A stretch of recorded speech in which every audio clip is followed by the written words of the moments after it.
Hello everybody and welcome to another edition of SideQuest. Today we are back in the Dwarves. This is a fun little game with the little stunties. It's kind of a hybrid between an RPG and an RTS. You get to move around, but your character does all those attacks automatically. And then you can tell them what the attacks to do when you want to do. And then you can select other people and make them do attacks as well. So it kind of has almost a Baldur's Gate. Or kind of a Dragon Age 1 style of combat. So it definitely is interesting.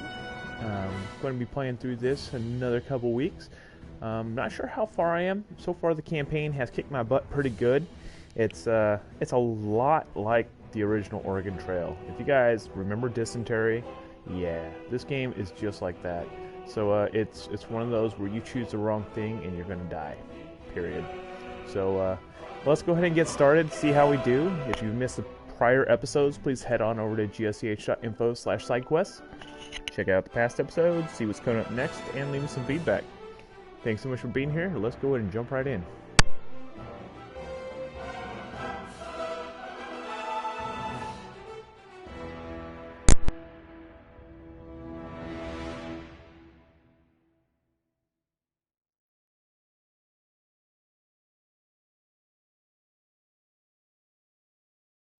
Fracas made us from stone to protect Girdlegard.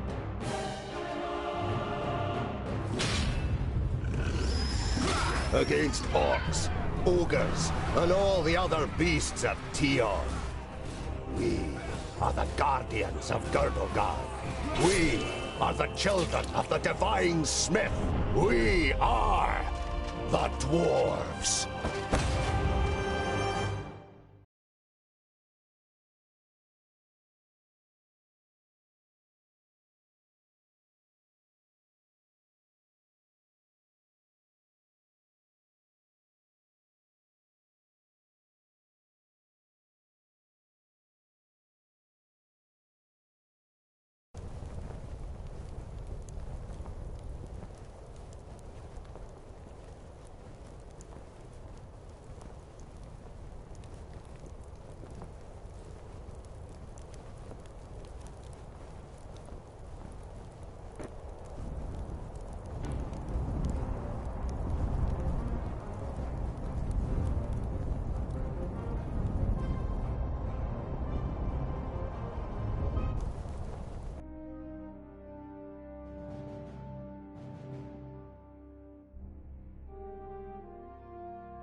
There are dead orcs lying in the defensive trenches and strewn over the meadows in front of the city.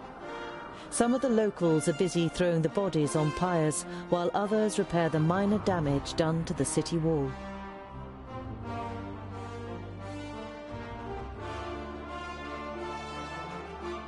You enter the city and the garrison at its centre without being spoken to. It is only when you reach a heavy oak door that leads, you assume, to the commanding officer's headquarters, that you are halted by a guard. Dwarves, eh? Seems we aren't to be spared anything these days. What do you want? It looks like you've got an orc problem. Had. Our scouts detected the army early on, and we were able to repel them without any great losses. A small army of orcs like that couldn't breach our mighty walls. Your mighty walls look like they're about to collapse under their own weight. The soldier isn't intimidated by Boindil. He juts his chin out confidently. At least they stopped the orcs, unlike your dwarven walls in the north.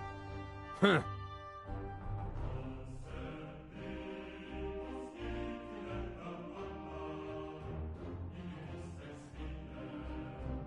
I must speak with your commander. Commander Valor doesn't have time. He's still very busy dealing with the aftermath of the orc attack.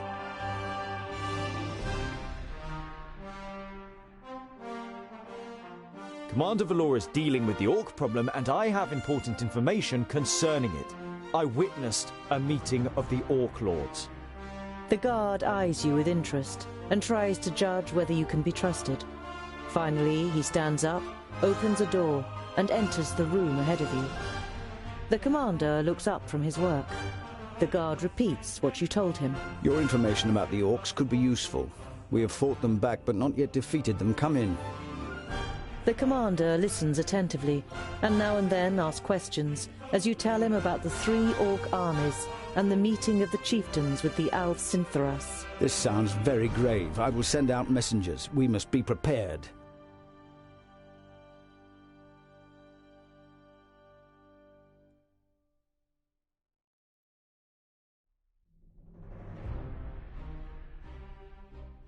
The orc army that attacked you was able to escape. What was left of it, they headed south. Unfortunately, I can't send anyone after them until the damage to the wall is repaired. The commander looks at you with a disgruntled expression. It suddenly seems clear to him who he has standing in front of him. If you're interested, you could try and wipe out the mob that got away and collect the bounty. Killing pig noses and getting paid for it? Where's the heads? You grin at Boindil, and then turn back to the commander. We'll see what we can do. We must press on. Farewell, Commander Valor. Kill as many orcs as you can, dwarves. Palandi will be with you.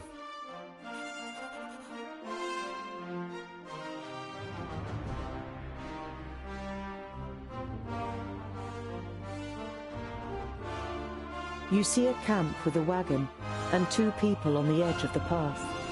Behind them, Black Saddle towers up above a thick, dark forest, about a half a day's journey away.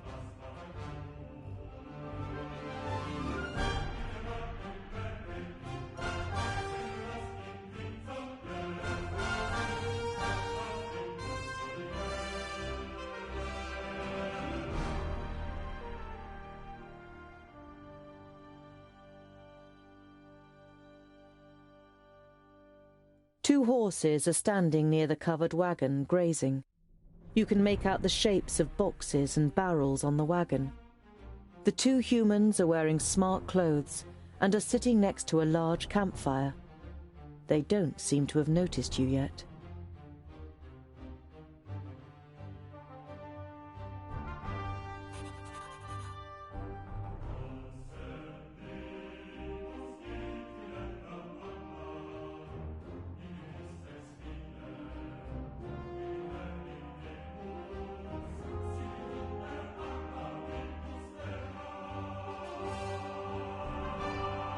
After a march through the thick pine forest, Black Saddle, the sinister tabletop mountain, and your journey's destination rises up before you.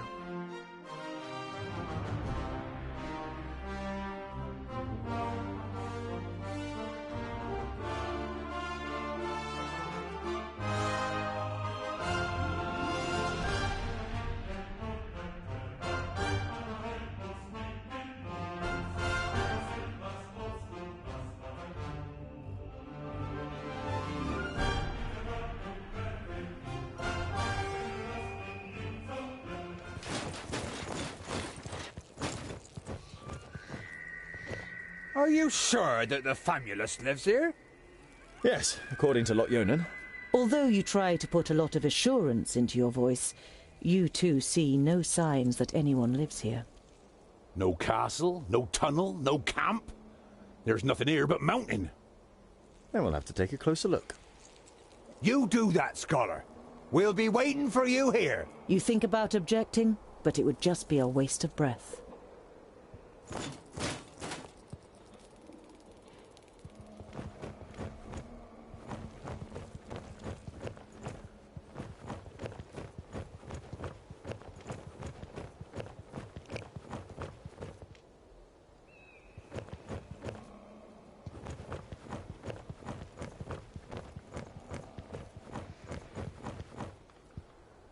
I can only climb a little way here. There must be a better way.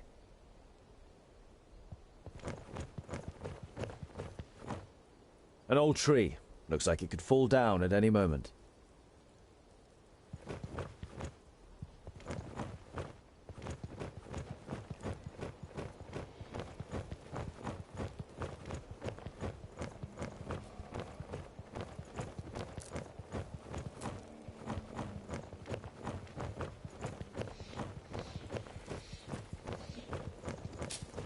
Even the dark evergreen forest seems to be afraid of the Black Mountain.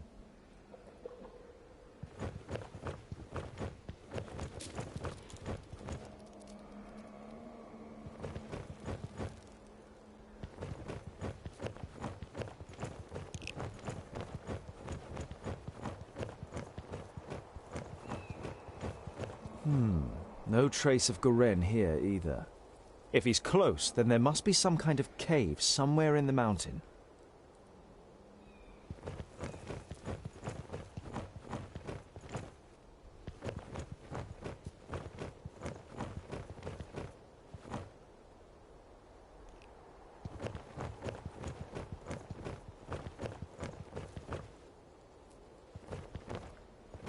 There we go.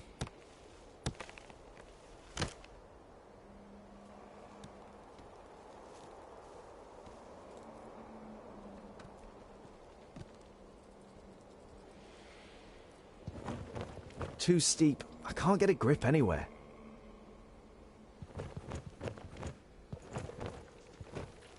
I should be able to get up here.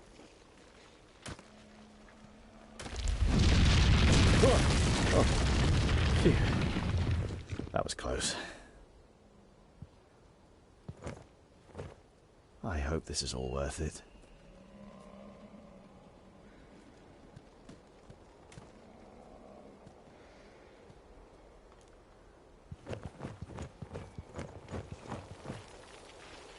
Here's a... No, forget it.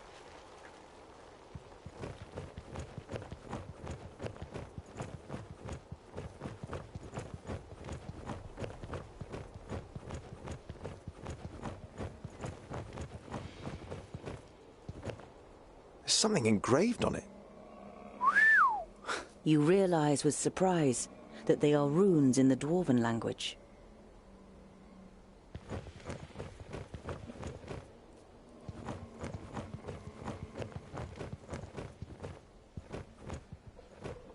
Built with the blood of our enemies, be unyielding as the rock, and soak the land in their blood. Huh?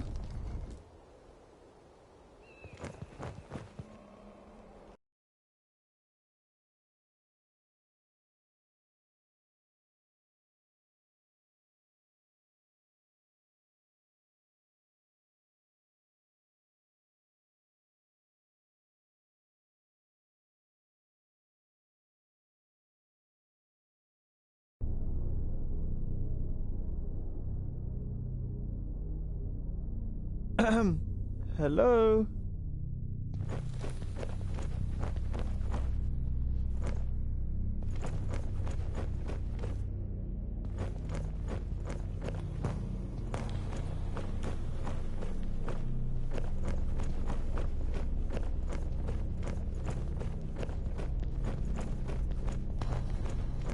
Master Garen?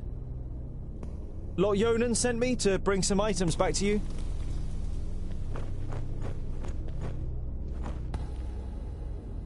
My inquiries are almost at an end. That means I can finally go to be with my sunshine. I have never been to Greenglade, but I think I will like it there. I deposited my most valuable things in the grave of Horengarth before my departure and secured it with magic. The password is... You recognize the following words as rune names, but they're written in the learned language, so you don't know which they are. Greenglade. Oh, great.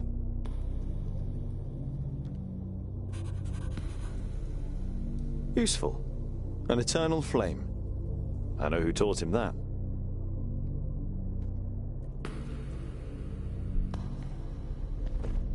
You see sketches and notes on the architectural features, statues and wall reliefs. It seems Garen spent a lot of time studying this place. Maybe he's kind of a dwarf historian, or maybe he's just a treasure hunter. Garen is in Greenglade to visit his sunshine. Greenglade is in Gauragat. We can't have fallen in love with a pointy here, can he?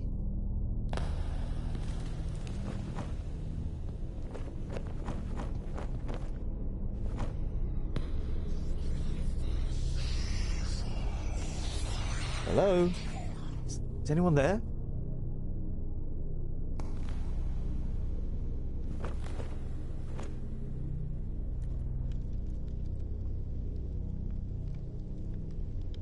It looks as though Garen lived in the fortress for a while.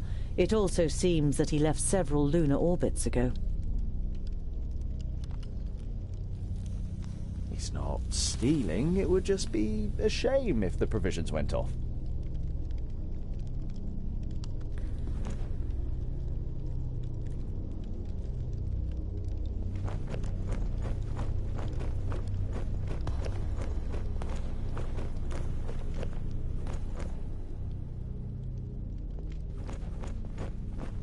Sarcophagus.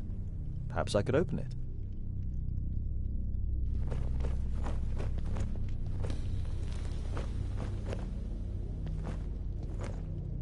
A rune. Clearly magical.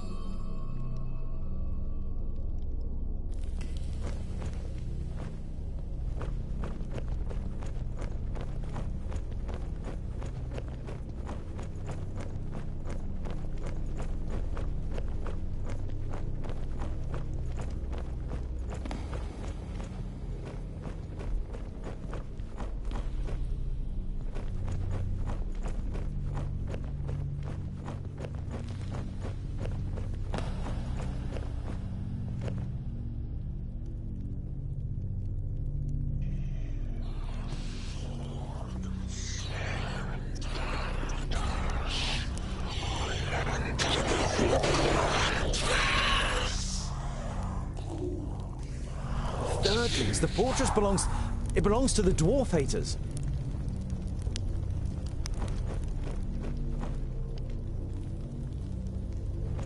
A series of weapons that are all clearly of dwarven origin.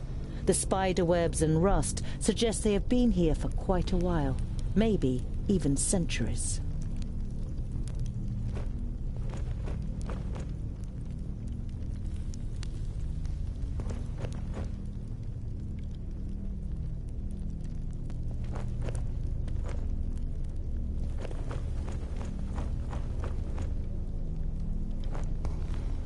It would seem that even the Thirdlings worship Vrakas, but in all the other kingdoms his shrine would be the biggest, not the statue of the kingdom's progenitor. A couple of gold coins are in the bowl in front of the shrine.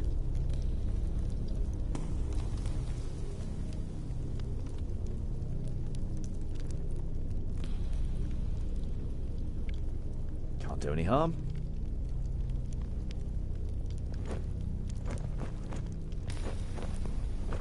Lorimber, the progenitor of the Thirdlings. In most of the chronicles about the 5 dwarfen kingdoms, only very little is written about the Thirdlings, and what is written is full of disgust. They are called traitors, or worse.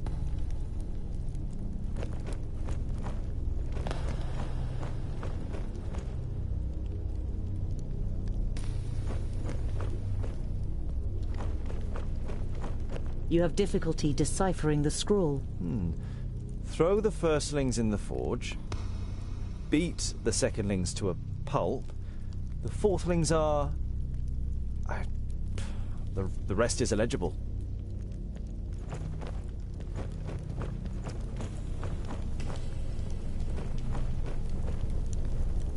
Norimber's dwarves are not only as unyielding as a mountain, they are also as destructive as an avalanche, and would batter into lesser kingdoms just as relentlessly. The Four should find no salvation in Vrachus, only eternal damnation, so that they suffer indescribable torment between the worlds. You have heard of the dwarf haters, but this is the first time you have read their hateful words. You feel sick and turn away.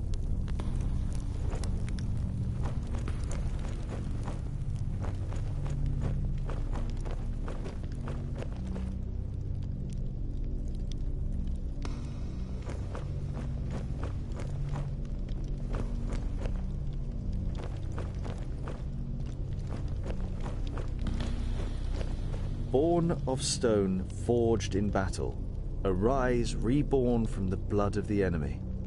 You're not sure if you really want to know what was once in this basin. The whole place gives you the feeling that a decent dwarf shouldn't hang around too long.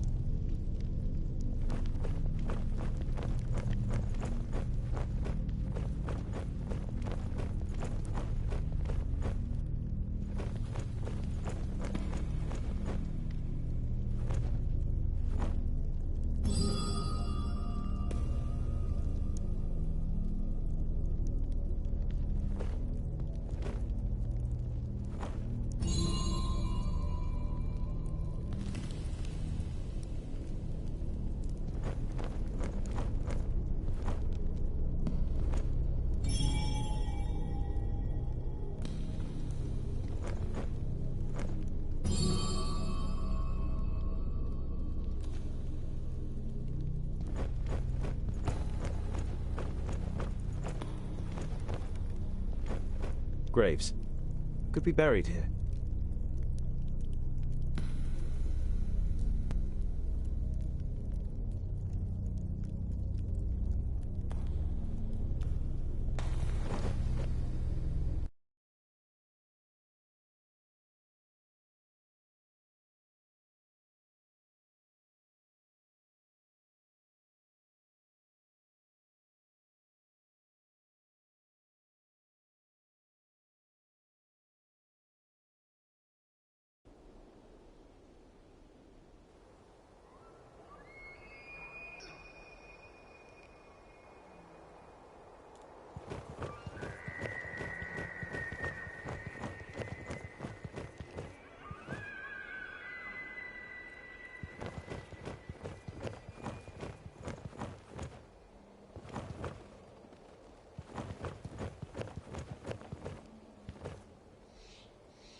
So, Scholar, what are the results of your inquiries?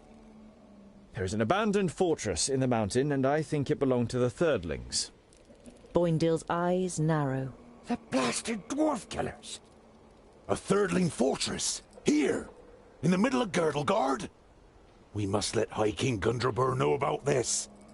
The fortress has been long abandoned by the looks of it. Anyway, I can't go to Ogre's death until I have completed my quest. Goren is in Greenglade. Huh.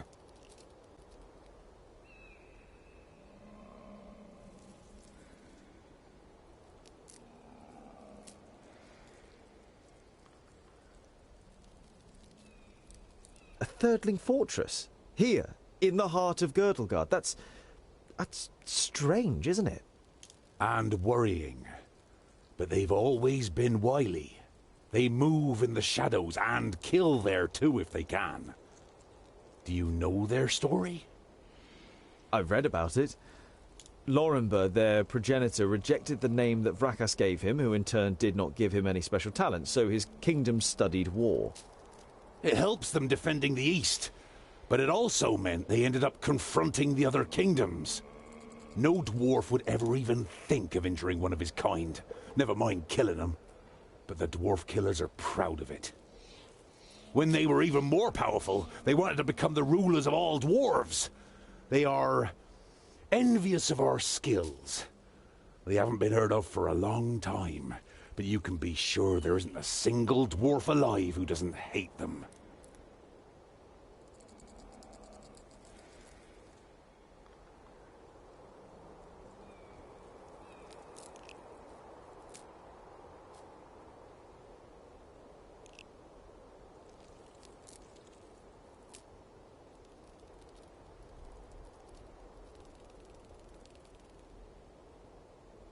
The High King. Why do you want to bring me to him?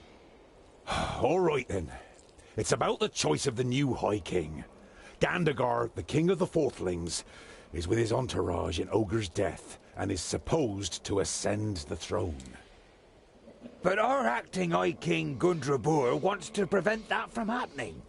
He fears that Gandagar wishes to instigate a war against the elves.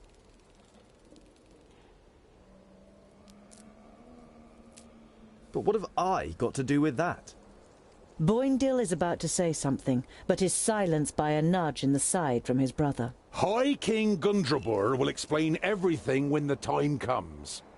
You look distrustfully from one twin to the other. Boindil has donned an innocent expression, and Boendal doesn't give you the impression that he has anything else to say on the matter.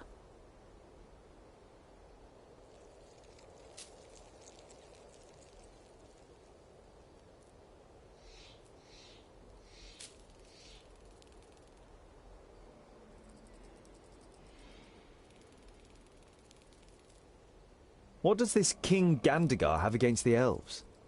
Dwarves and elves just don't get along. Braccus and Satalia made us that way. I know that, but going to war, for just that, after all this time? Well, there must be more behind it. They say that the king of the Fourthlings is full of hatred and is a hothead in this matter. Whatever, your High King must wait. I have a quest to carry out in Greenglade. But our quest is... Boindil raises a placatory hand and throws his rucksack onto his back in preparation. Let it be, dear brother. Look at him. He has made his decision, and you will not be able to change his stubborn dwarven mind. You can't help but smile.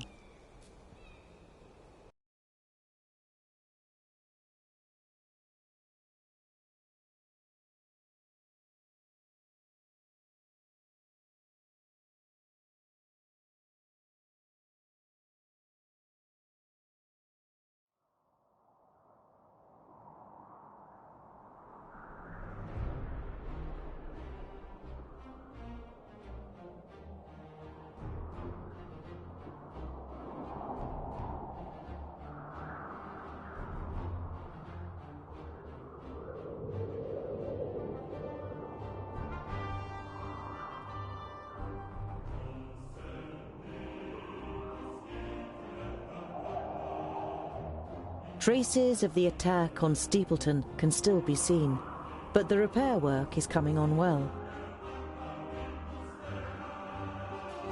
While taking a rest, you see a cart trundling along the road not far away from you. A young couple are sitting on the box seat, clearly in love and more interested in each other than the rest of the world around them. The sight reminds you of a long, unanswered question. So, I was wondering, what do female dwarfs look like? Pretty. Very pretty. Uh-huh. You were expecting a little more information. Do they have beards? No, I would say it's more like fluff. Oh, very attractive. And what do they do? I mean, Are they warriors too? In our kingdom, most take care of domestic life. They take the animals down to the meadows in the valleys, make sure the larder are full and that there's plenty of good beer, and make our clothes. It only ever causes problems when men and women stand shoulder to shoulder in battle. Some of them are talented stonemasons and smiths, and beware of insulting their skills. They are no less proud than we are.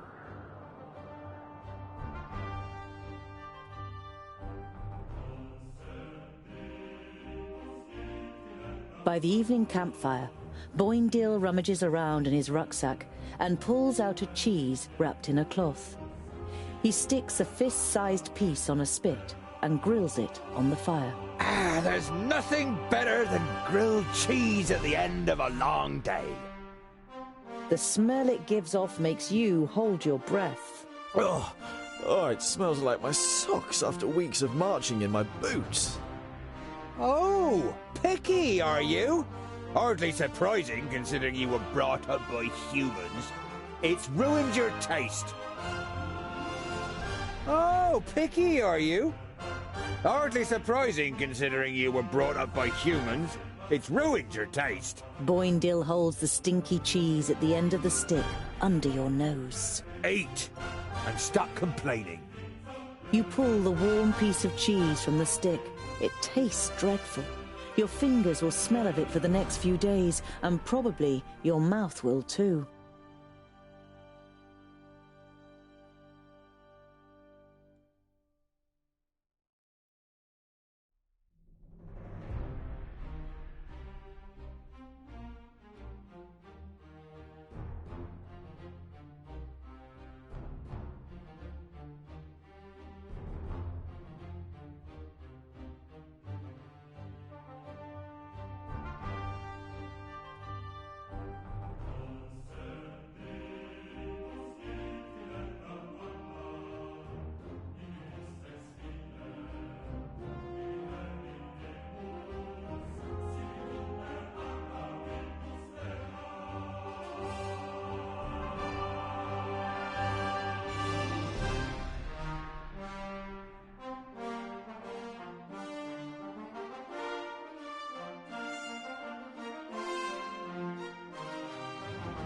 You arrive at a small, bustling village.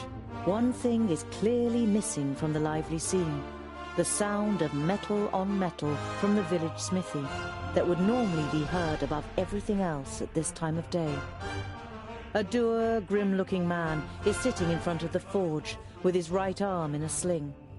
His expression brightens as he sees you, and he jumps to his feet. Dear Dwarves, could I interest you in helping me in my workshop for a day?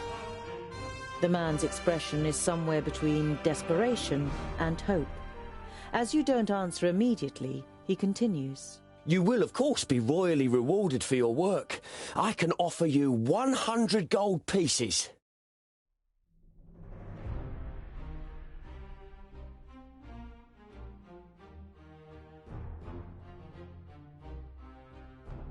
What happened to your arm? A stupid accident. A box of blanks fell down. I was trying to catch it. It will heal, fortunately, but I won't be able to wield my hammer for a while. You must have quite a backlog of work. You nod sympathetically. You always felt bad if you were ill or couldn't work in the forge for some reason or other. Loads. But if what I hear about the metalworking skills of the dwarves is true, it would be easy for you to manage it in a day. I'll help you. I worked in a forge for a while. You modestly conceal that in this case, a while means almost a whole human lifetime. A little later, you are standing in the workshop, examining the smith's inferior tools, while he fires up the forge and prepares everything for the job, as well as he can, with just one good arm. You weren't able to persuade the twins to help you. As warriors, they'd rather go hunting, Boindil declared. But you think it's more probable that you'll find them drinking beer. But you don't care. You're excited about being able to smith again after such a long time. Hours later, you have forgotten everything around you. The heat of the forge, the sweat on your warm skin, the play of the flames.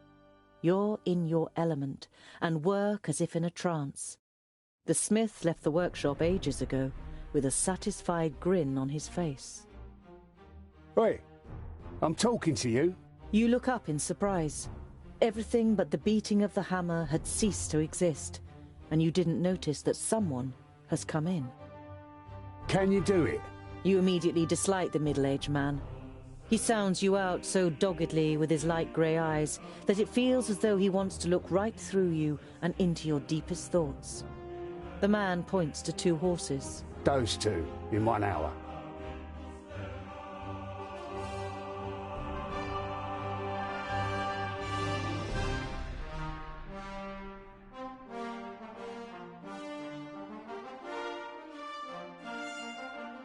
These 2 need shoeing. Oh, no problem. The man doesn't look convinced, but you get to work with confidence after examining the horses' hooves.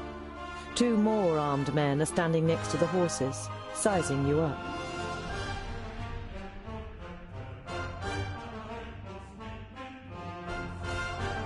You concentrate on the work. The only sound you hear is the melodic beat of the hammer against the anvil. You keep track of the armed men out of the corner of your eyes. You suspect they are mercenaries. While you're fitting the 3rd horseshoe, another armed man enters the forge and speaks in hushed tones with the leader of the group. He's the only one here. The man nods in your direction, and you quickly shift your attention back to the work. You play it cool and complete the work. As the leader of the mercenaries pays you, you have the feeling that he is trying to transfix you with his eyes. The men leave the workshop without a word.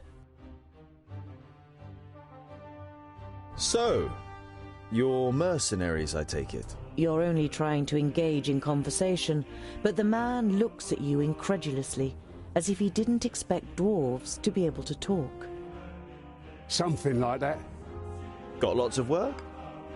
Oh, do you know anything about the armies of orcs from the south? We can't complain. The man's tone makes it clear that the conversation has ended here. You carry out the work in silence. As the leader of the mercenaries pays you, you have the feeling that he is trying to transfix you with his eyes.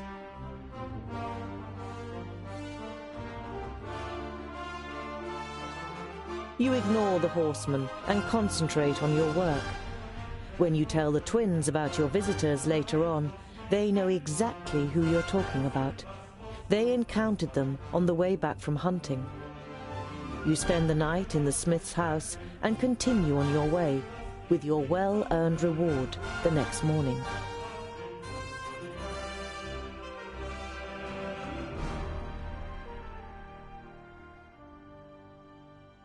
In the early evening, you make an unusual discovery on the side of the road.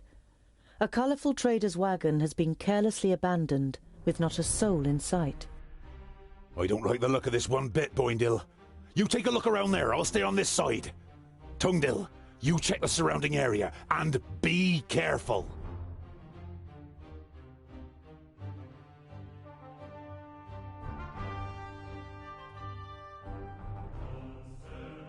You scan the road and the woods on both sides. Apart from the twins who are fighting their way through the undergrowth within earshot, you can't hear or see anyone.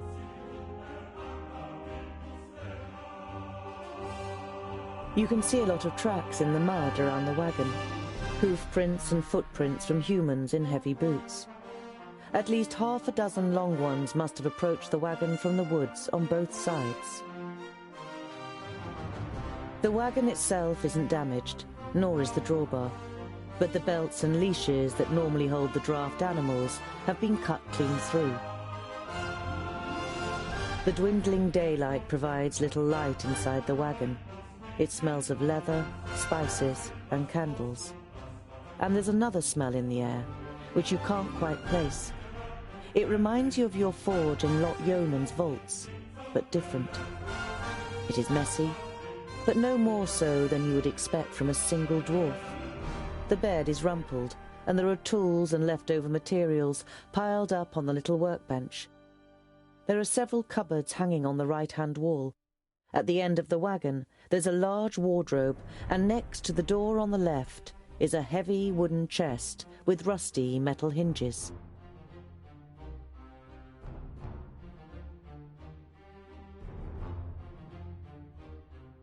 As you try to lift the lid of the chest, you realize that the lock has been broken out of the wood.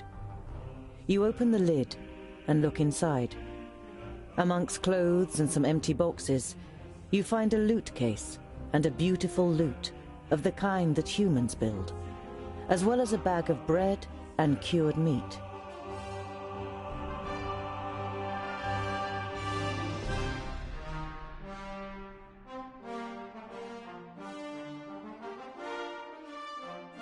You reach for the knob of the wardrobe and then stop.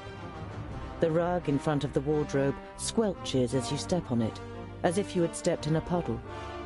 You try to work out what has soaked the rug, when suddenly the door of the wardrobe springs open and something bounces into you. You take a step back, and the realization of what hit you makes you take two more. Lying on the floor in front of you is the body of a dwarf, headless. His head has been cut clean from his neck. The dwarf is wearing clothes that look more like human robes and bears no coat of arms that would identify his kingdom. You didn't know him, but no one deserves to die like this.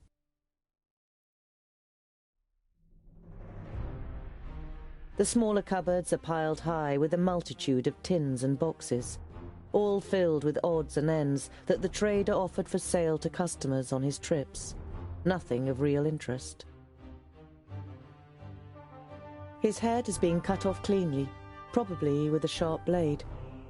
A quick glance in the wardrobe confirms what you already suspect. The dwarf's head is nowhere to be seen. You open the wooden chest again and have another look inside. You take the bread and the cured meat. The extra provisions should keep you going for a few days.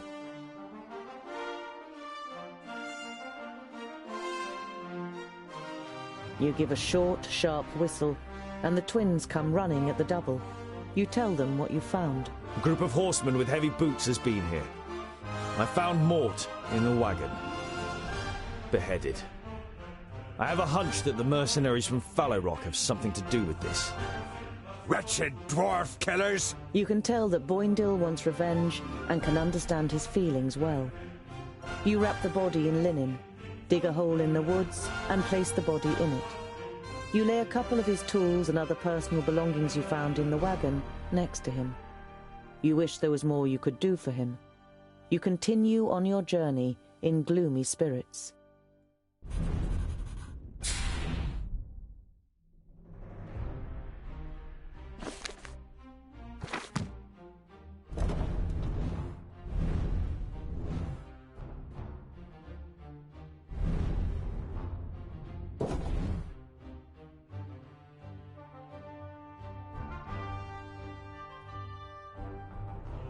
You come across an orchard next to a farmstead and surrounded by several fields of wheat. You don't see anyone working in the fields, but there's a young man lying under an apple tree. He has his legs crossed and a straw hat is covering his face.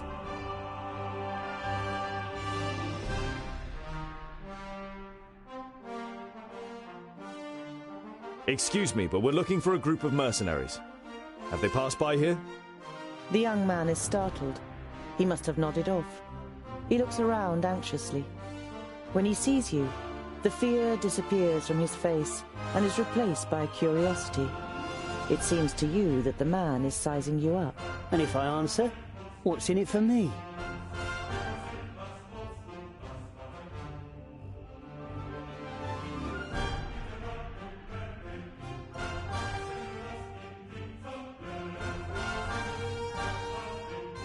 If you can't help us, we'd be happy to ask the owner of the farmstead. We'll just tell him that the man sleeping in the shade of the orchard sent us. What do you think? The man seems to size you up, and then a crooked smile spreads across his face. All right, you caught me. The people rode northwest. But please don't tell Father Mullen. There's no reason for that if you told the truth. So, Northwest, you say? You continue on your journey, while the lazy labourer sinks back into the grass.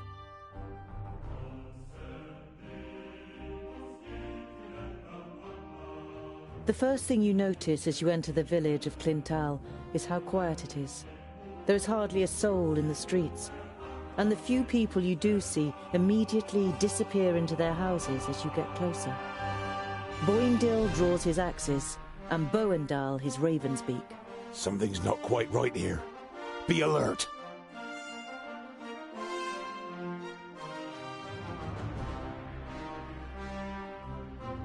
You walk on until you reach the village square. Without a word, men enter the square from the left and the right, cutting off your way. You recognize the leader of the group of mercenaries, looking you over with a satisfied expression. Standing next to him is a frail man with greying hair, who doesn't seem able to cope with the situation. He tries several times to say something, but can't find the right words.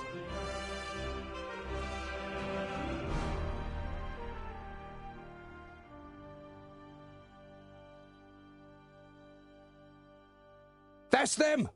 They're the ones who murdered the poor travelling trader Mort! Murderers? Come here, dwarf killer! Are you denying your terrible deed? You were seen murdering poor old Mort, one of your kind in cold blood. The old man points unnecessarily to the leader of the mercenaries.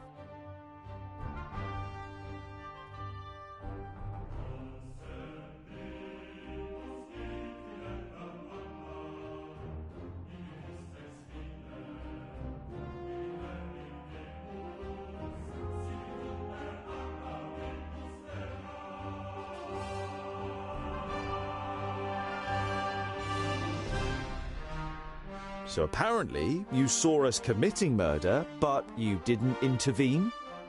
And then you overtook us, and only set a trap for us now, and here, several days' journey from the place where it happened. Your story doesn't seem to make much sense. We knew that the good people of Clintal would stand by us in confronting you. Mort was well known and respected around here. But how did you know that we would come to Clintal of all places? If you were really tracking us, that wouldn't have been possible. But if you, on the other hand, were the ones being tracked, then it would have been easy for you to steer us into this trap. He does have a point, Medellin. Why did you? The village elder stops mid-sentence as the leader of the mercenaries draws his sword. The village elder turns from the mercenary to look at you, and then gives his men a signal to withdraw.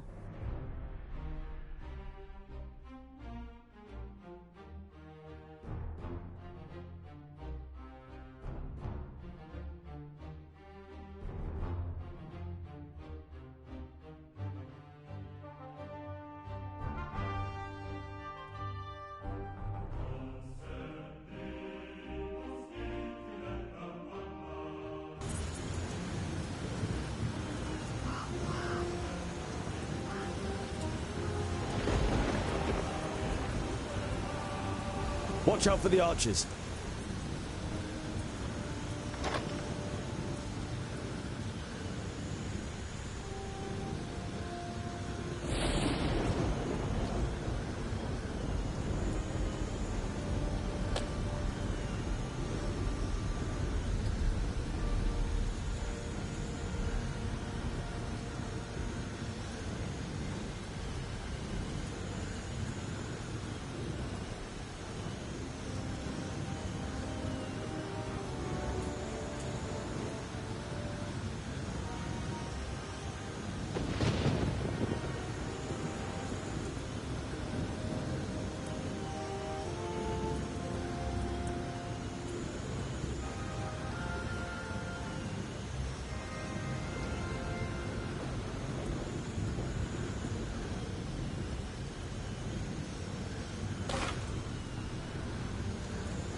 What is it?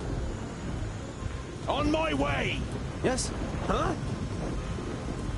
Of course!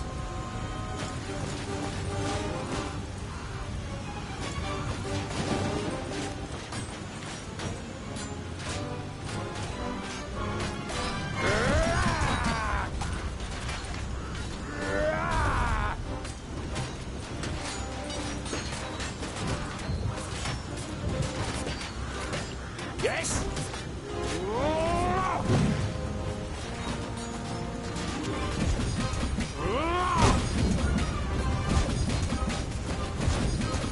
He hardly put up a fight! Huh?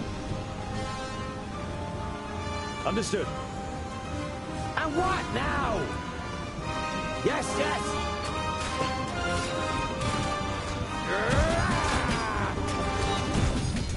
Pow! Another one bites the dust. Huh? Yeah!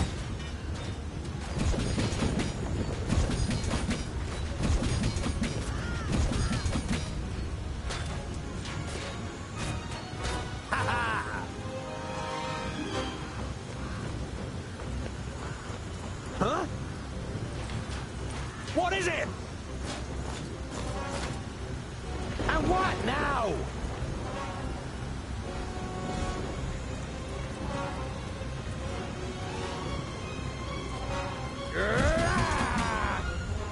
Huh? Yes? What is it? What is it?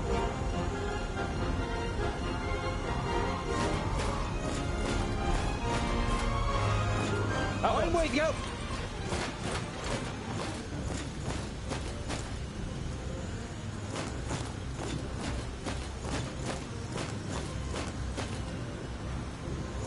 Understood. Of course! I'm with you! Huh? Yeah! And what now? What is it? Who's next? What is it?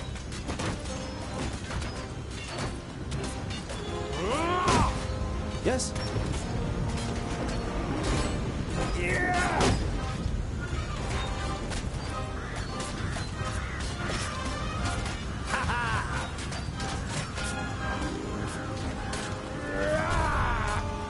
Kill!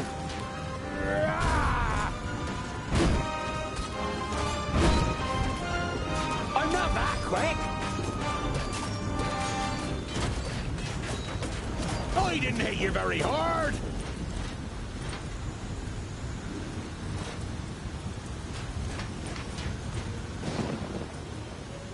Huh? What is it? Huh? Understood.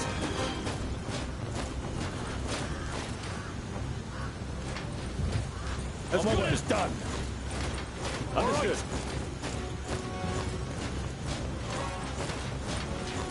As good as done. On my way. Understood.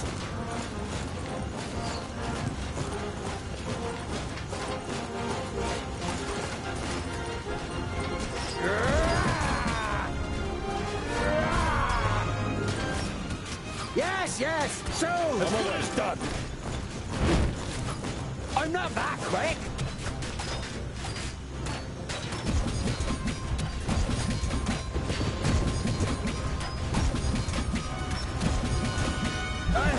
Boinda! Give me a hand! And again. Yes?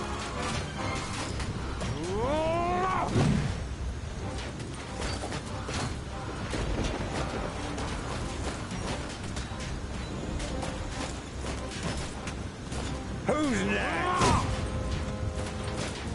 I need help over here. Too Quickly. easy.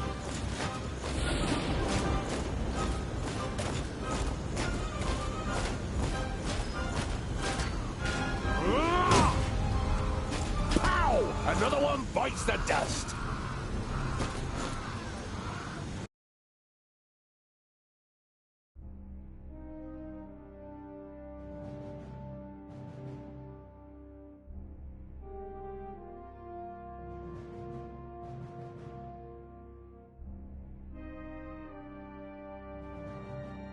The last of the mercenaries falls to the ground, but Boindil is still in the frenzy of battle. You and Boendal have to physically restrain him until he comes to his senses. Otherwise, he would have stormed the houses to find more adversaries. You walk up to the body of the mercenaries' leader and search his pockets. You soon find something. A letter. An anonymous client seeks dwarf skulls cleanly cut, shorn, and put into jars with honey. 1,000 gold coins will be paid for each skull.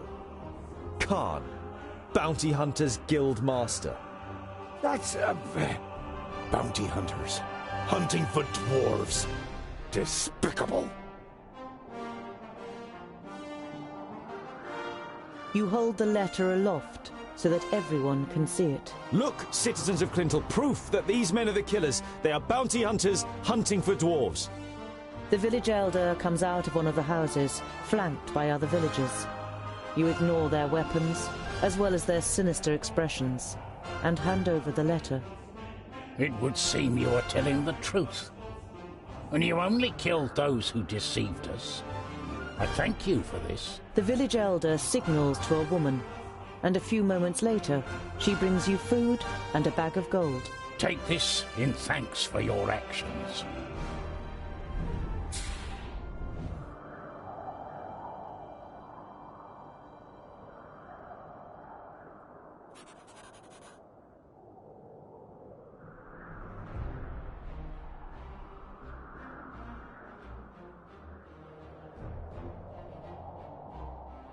You approach the village and can tell, even from far off, that something isn't right. The smell of burnt wood and death is in the air.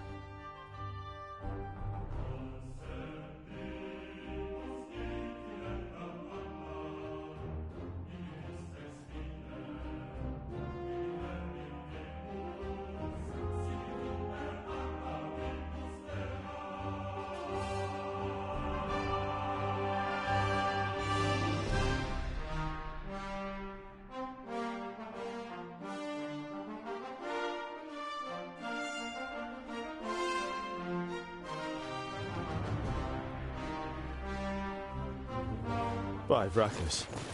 The piggies have really shown those pointy ears. We couldn't have done it any better. Stay alert. I want to find out what happened to Garen.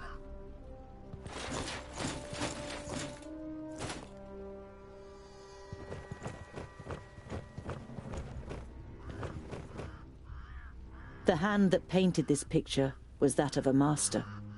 It is composed exclusively in shades of red, but every single little detail is painstakingly and precisely reflected. Trees, the remains of buildings, bodies. You hesitate. This picture portrays the village in its state of ruin. Examining the canvas more closely, you realize that it is actually made of skin, and the red paint seems more than suspicious now.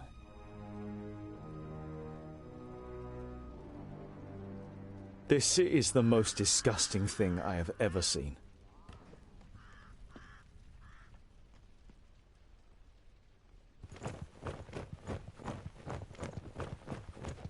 You have read about the elves and their buildings. This here had always just been a small example of their architectural skill, which achieved perfection in Alandur. Now burning and ruined, the pavilion makes an even sadder impression.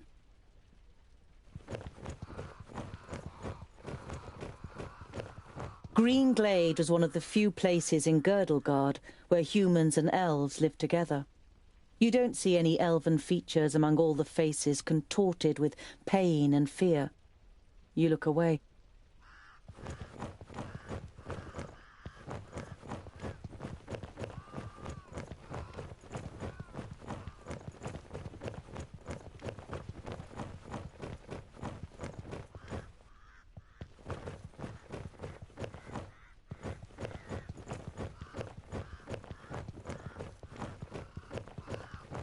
Hoofprints!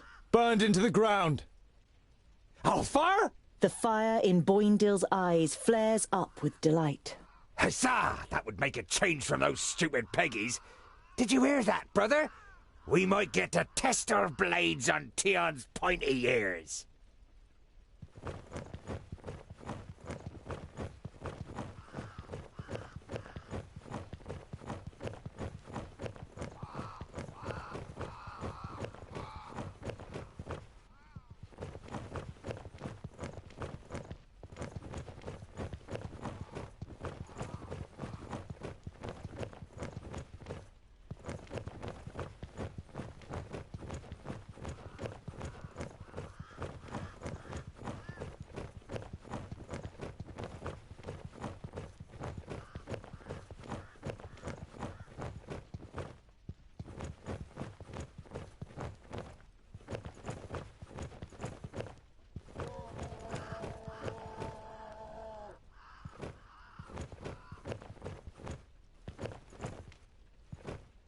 The smell of the smoke has accompanied you for a while now, but here, so close to the bodies, it is masked by the sweet smell of death. You have a bitter taste in your mouth and have to pull yourself together to avoid vomiting in disgust.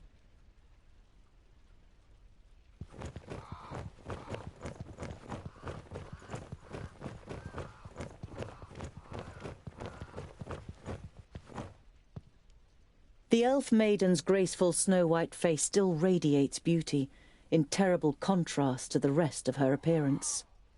From the neck down, she is nothing more than a blood-red, damp and glistening skeleton.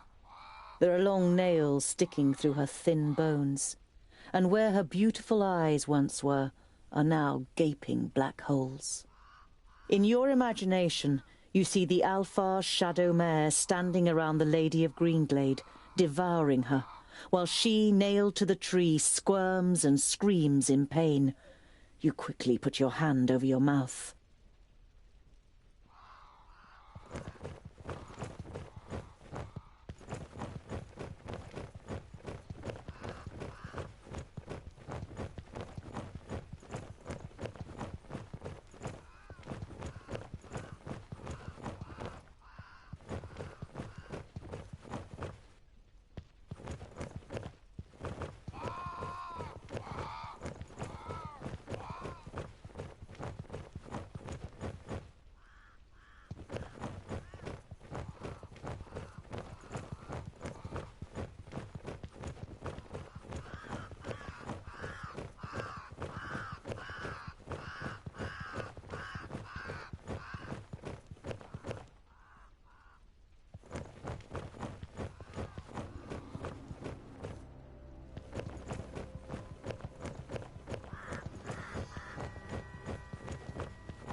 The Magus had these books on him when he was attacked. Was he trying to bring them to safety? Your eyes fall upon a sealed letter next to the books. The circumstances seem grave enough for you to break the seal. Greetings, Tugger. I am glad to hear that you finally wish to confide in Lot Yonan. I have found out something new about the demon.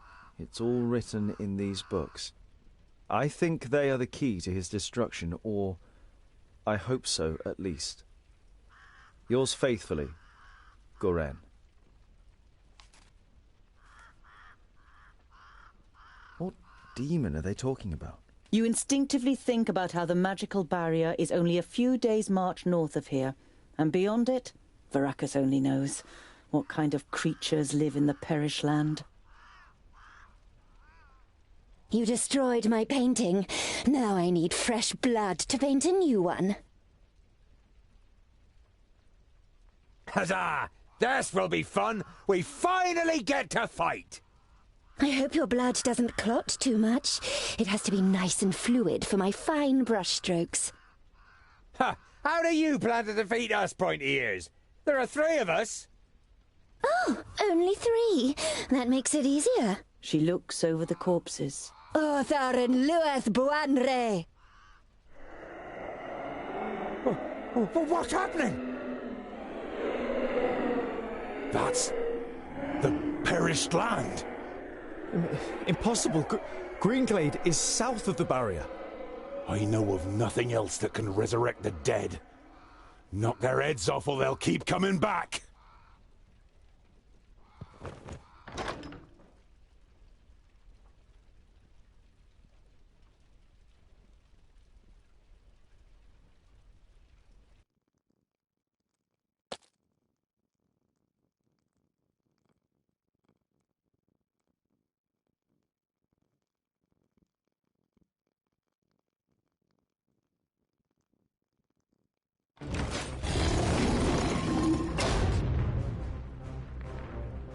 At once. Huh? All right. And what now? Of course!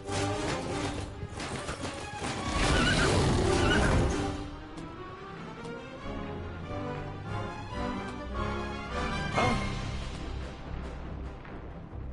Understood. Yes?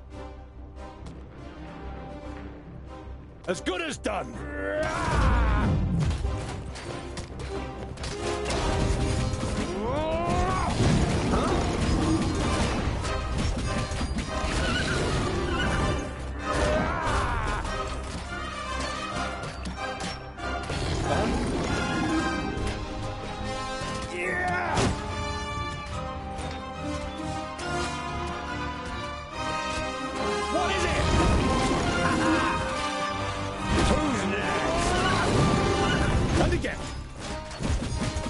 Huh? Yes? On my way! And what now?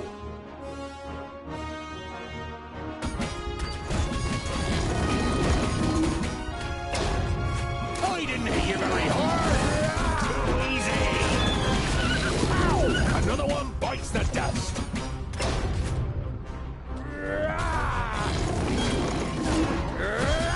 Too easy! What is it? Huh? He hardly put up a fight! I didn't hit you very hard!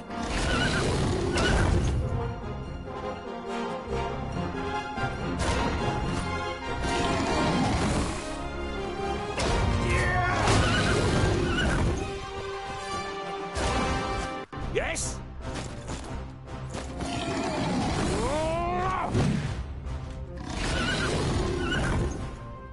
What is it?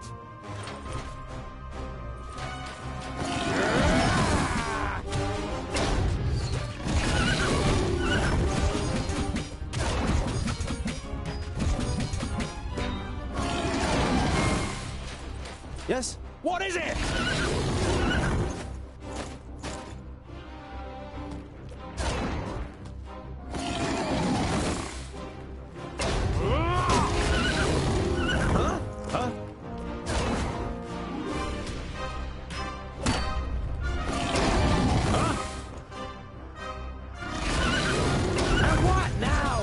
What is it?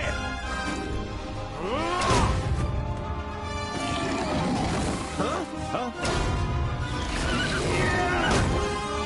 Yes? What is it? What is it? And what Yes? now?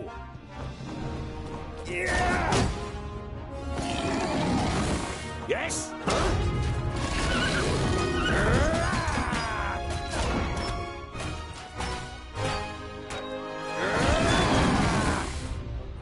Huh? What is it?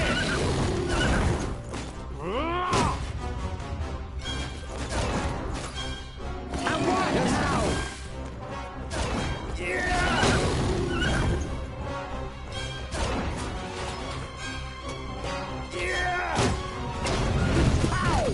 one bites the dust. Who's next? Yeah!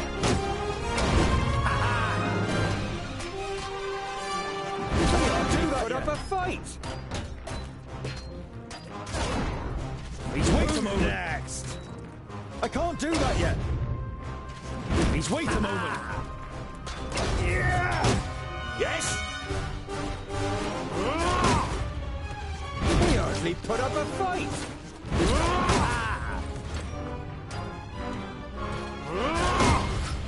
What is it? Huh? Who's next? What is it? Huh? I didn't hit you very hard.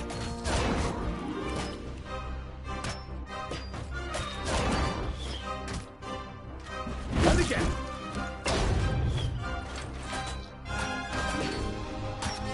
Vile creature!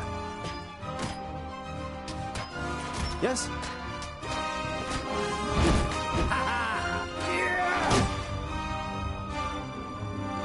Killed!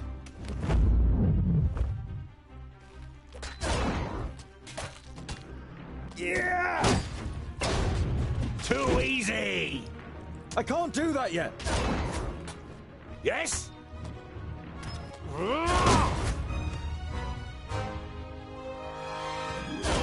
And again! And what now? Yeah! Pow! Another one bites the dust. Huh?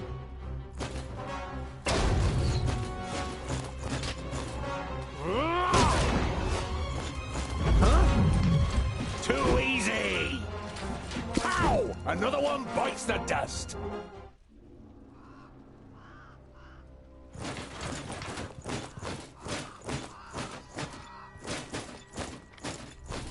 Dwarves, you protected the glade.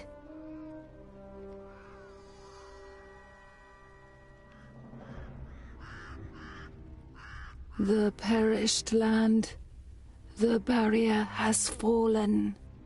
You can feel your stomach cramping. Unlike Boindale, you can't say a word. The damn Magi only had one job! So this is what it is like to rise from the dead. I feel nothing. I am left with nothing. My love, my beauty, my home, and my forest. Everything has been taken from me.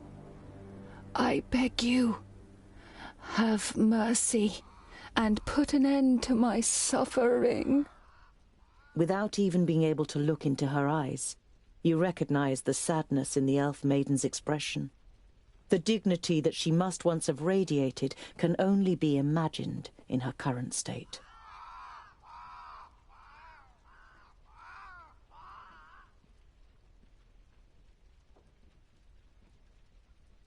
Garen was here, and I've heard that you elves have special abilities in battle.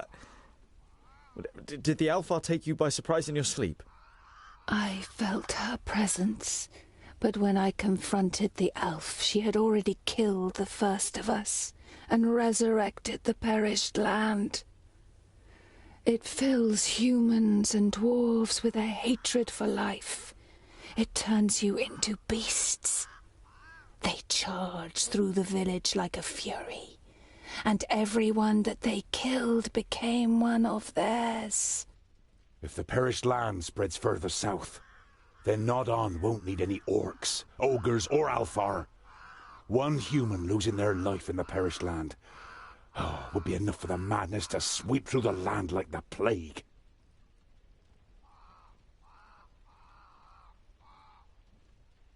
Your stomach turns, but you know that it's right.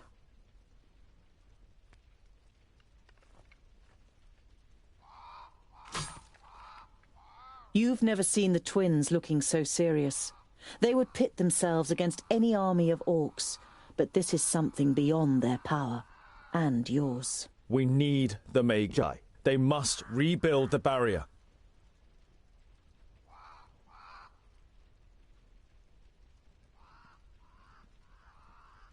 We must go to Lot Yonan before the Perish Land spreads further. He will know what is to be done. Neither of your companions objects. I can't believe it. The barrier has fallen. How could that happen? Who can tell? Anything could go wrong with all that hocus-pocus.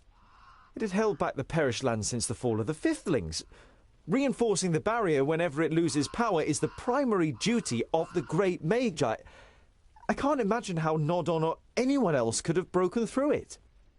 You think of the demons mentioned in Garen's letter. You wonder whether it could be possible that a demon from the Outer Lands might possess powers so great that even the 6 Magi weren't ready for it.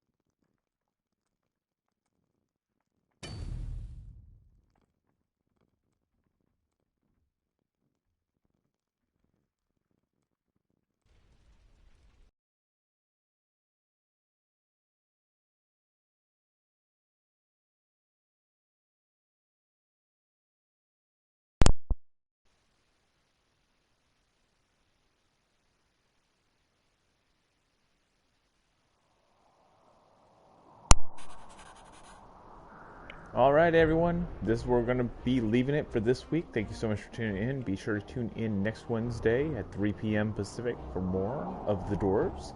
Thank you so much for being a part of the adventure. Head on over to gsch.info/sidequest and check out all of our past episodes, see what's coming up next, or let me know what you want to see. Thanks so much for being here. We'll see you next time.